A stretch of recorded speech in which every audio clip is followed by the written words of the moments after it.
Hello, e-learning designers. Dawn Lang with your tip of the day. Are your e-learning modules feeling a little dry? Let's fix that.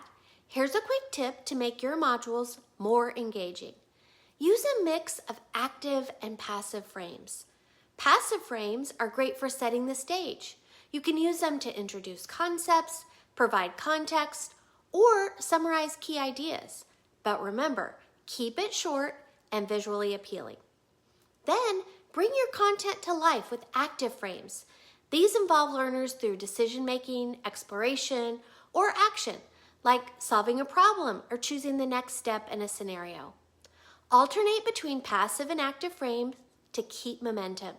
Too much of one can overwhelm or bore your learners. And don't forget, meaningful feedback is the secret sauce. Reinforce what they got right and explain any mistakes. By blending passive and active frames, you'll turn boring e-learning into memorable experiences. And that's my tip of the day.